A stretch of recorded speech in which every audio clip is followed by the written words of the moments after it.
बिस्मिल्लाहिर्रहमानिर्रहीम। अस्सलाम वालेकुम viewers, welcome to my channel. आज हम बना रहे हैं हड्डियों की यखनी का पुलाव। बकरा ईद पर इन हड्डियों की बहुत ही बेकदरी होती है। हालांकि ये हड्डियां जो हैं इनसे हम बहुत ही हेल्दी रेसिपी बनाकर तैयार कर सकते हैं। जैसे यखनी पुलाव हम बना रहे हैं तो ये हमारी खुद की हड्डियों के लिए बहुत ज़्यादा फ़ायदेमंद है। मैंने गोश्त से हड्डियों को अलग कर लिया है और ये तकरीबन आधा किलो हैं। आधा किलो हड्डियाँ और आधा किलो ही मैं चावल लूँगी। हड्डियों को मैंने अच्छी तरह धो लिया है। अब इसमें हम कुछ खड़े मसाले ऐड करेंगे जो पुलाव की खुशबू बढ़ाने के लिए बहुत ज़रूरी हैं। 1 चम्मच फैज़ ज़ीरा है और तकरीबन 1.5 चम्मच साबुत खुश्क धनिया है और 12 से 15 काली मिर्च हैं। एक बड़ी पोथी लहसुन की है और 1 से 1.5 इंच का टुकड़ा दालचीनी का है। 3-4 इसमें लौंग जाएंगे और 3 जो हैं वो सब्ज़ इलायची हैं। 1 बड़ा चम्मच सौंफ है जो कि पुलाव की जान है और 1 इंच का टुकड़ा जवित्री का है और 2 पिंच इसमें जाएगा राई दाना और 2 पिंच ही मैं इसमें कलवंजी ऐड करूँगी। 1 कड़ी पत्ता और 1 दरमियाने साइज़ का प्याज है। अगर आप चाहें तो इन मसालों का स्क्रीनशॉट लेकर अपने पास महफूज रख सकते हैं। तमाम मसालों को हम इन हड्डियों में ऐड कर देंगे और साथ ही मैंने 1 टेबलस्पून नमक ऐड कर दिया है।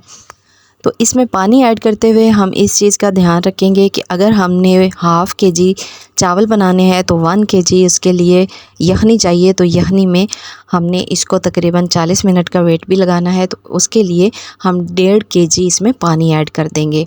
तो 1.5 केजी मैंने पानी ऐड कर दिया है। 3 से 4 हरी मिर्च ऐड कर दी हैं और 2 दरमियाने साइज़ के टमाटर ऐड कर दिए हैं और 2 इंच का टुकड़ा अदरक का मैंने काट कर ऐड कर दिया है।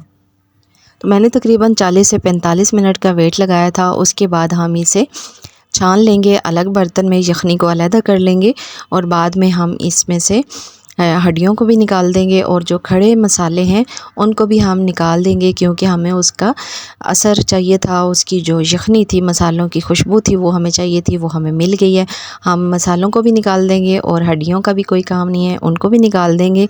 अगर किसी हड्डी के साथ गोश्त भी है या आपने कुछ एक्स्ट्रा उसमें गोश्त ऐड कर लिया है तो उसको हम निकाल लेंगे चावल में ऐड करने के लिए। तो हड्डियों की अच्छी तरह यखनी निकल चुकी है। हाथ से तोड़ने से भी हड्डियाँ टूट गई थी।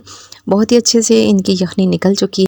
4 से 5 टेबलस्पून ऑयल में मैंने एक दरमियानी साइज़ के प्याज को ब्राउन कर लिया था। उसे ज़्यादा हमने डार्क ब्राउन नहीं करना क्योंकि हमें यखनी पुलाव का जो कलर है वो ज़्यादा डार्क नहीं चाहिए। उसमें मैंने हड्डियों को, गोश्त को ऐड कर लिया है और 2 मिनट की भुनाई के बाद इसमें हम ऐड कर देंगे यखनी को। तो यखनी मेरे पास 1 किलो बची थी और सारी यखनी को मैं इसमें ऐड कर रही हूँ। जैसे यखनी को 1-2 बॉयल आएगा हम इसमें भीगे हुए चावल ऐड कर देंगे।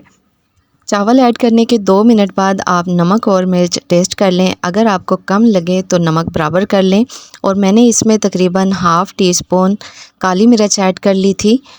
जैसे चावलों का पानी खुश्क होगा हम दम लगाने से पहले इसमें 2 से 3 चम्मच देसी घी ऐड कर लेंगे। ये टोटली ऑप्शनल है, आप स्किप भी कर सकते हैं।